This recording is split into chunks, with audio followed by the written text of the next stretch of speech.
အားလုံးပဲမင်္ဂလာပါရှင်အခုပြောပြပေးမှာကတော့စစ်မှန်တော့အလားတရားအကြောင်းပဲဖြစ်ပါတယ်လူတစ်ယောက်ရဲ့အလားပါကိုမျက်နှာလေးတစ်ခုတည်းနဲ့ပဲသုံးဖြတ်လို့ရနိုင်ပါသလားတကယ်တော့အစိမ်းကြလာလေးပိုတောက်ပလာလေးဖြစ်တဲ့အလားတရားတစ်ခုအကြောင်းပြောပြချင်ပါတယ်ရှင်အပြင်ပန်းရုပ်ရည်က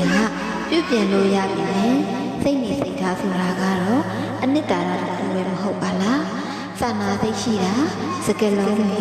ယဉ်ကျေးတာတွေနဲ့သူတစ်ပါးအပေါ်စေတနာထားတာတွေဟာဘလို့မိတ်ကပ်မျိုးနဲ့မှချဲထားလို့ရနိုင်တဲ့အတွင်းစိတ်ရဲ့အလားတရားတွေဖြစ်ပါတယ်ရုပ်ရည်ဟာပုံမင်းတွားနိုင်ပြီနဲ့ဖြူစင်တဲ့စိတ်ဓာတ်ကတော့အမြဲတမ်းမြပြနေမှာပဲဖြစ်ပါတယ်ရှင်ဒါကြောင့်ရုပ်ရည်ကိုပြင်ဆင်တယ်လို့ပဲကိုယ့်ရဲ့အတွင်းစိတ်လေးကိုလည်းလှပအောင်ထိန်းသိမ်းကြရအောင်လေနော်အလားဆုံးရှင်းသန်နိုင်ကြပါသည်ရှင်